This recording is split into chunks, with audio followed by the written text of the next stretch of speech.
What's the difference between astronomy and astrology? My grandma still gets it wrong. She still tells people that I'm an astrologer, not an astronomer. And so we're going to talk a little bit about astrology and astronomy. Astrology is a belief system where the position of objects in the sky control your destiny. Okay, much different from astronomy, where we're studying objects in the sky and trying to understand what they're doing and why they're doing that thing through the scientific method.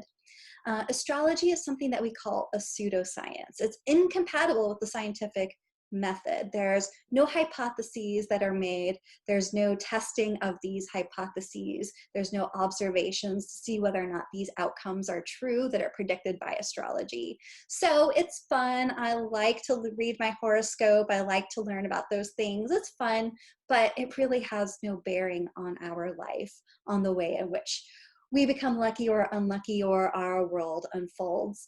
But ancient people were really into astrology. They placed they placed a set of belief systems upon the position of objects in the sky. But in any case, early astrologers helped us learn a little bit more about astronomy too. Now there are 12 zodiac signs, and actually there are 13 zodiac constellations, but one of them, called Ophiuchus, sort of gets forgotten about.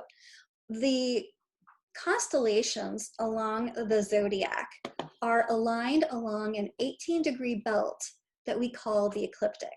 The ecliptic is the path that the sun appears to take in our sky, which is a reflection of our Earth's orbit around the sun. It's also a similar path that the other planets appear to take in our sky.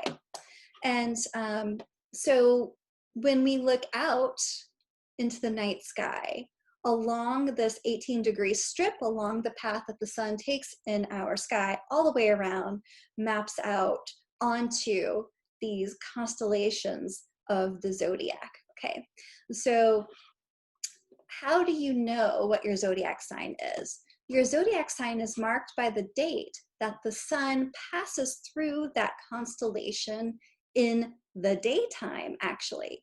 So your zodiac sign should be matched up with the position of the sun in the sky during the daytime, mapping on to some background constellation. So I'm a Leo. That means on the day that I was born, during the daytime, the sun should have been mapping up onto in front of the constellation Leo in the sky. If you could the sun and see the background stars during the daytime. What does that look like if we're sort of stepping back and thinking about it from a space perspective? So here we have the sun, and here's our Earth's orbit around the sun. And we have, if we look off into all parts of our universe, we'll be looking off into different parts of our universe. We'll be looking off to different groups of stars that make certain patterns in the sky. So let's say that we are here in June. In the daytime in June, I look up towards the sun, and then the sun will be sitting in front of a portion of the sky. Behind the sun, that portion of the sky will make out a constellation pattern, and that constellation pattern in June would be near the constellation of Taurus, okay? And then we progress forward and through August, and then we look up into the sky and we see the position of the sun in the sky during the daytime, and it would map up onto the position of the constellation Cancer. So then as you progress forward through the months, you move forward a little bit, you look up at the sun in the daytime, because we're moving through in our orbit, we end up looking at different parts of our universe as we move around that orbit. It's the position of the sun in the daytime on the day that you were born mapped onto those background constellations that tell you, again, your zodiac sign. So the key to astrology was your horoscope. That's the chart that shows positions of the planets in the sky and the sun at the moment of your birth. And all of those things are supposed to have some bearing on your life. And at the time astrology was set up, the zodiac, that strip of 18 degrees around the path of the sun in the sky was divided up into 12 sectors. Those were called your zodiac signs, and each of those sectors was 30 degrees long.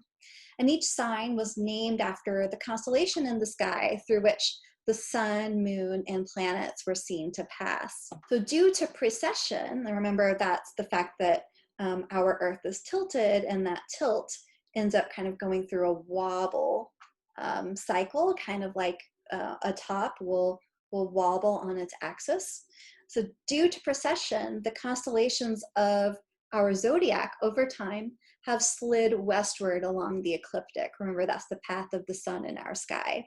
So in fact, the real stars have slipped around that band of the zodiac by about 1/12 of the zodiac. And since there's 12 zodiac signs, that means that for most of you, your horoscope sign, which was set up more than 2,000 years ago, is actually different from what your horoscope sign should be if we made adjustments for the Earth's precession. You might be offset by about one zodiac sign. So I'm going to ask you to check to see if your zodiac sign is the same as what it should be based on the modern position of the sun in the sky during the daytime against those background constellations.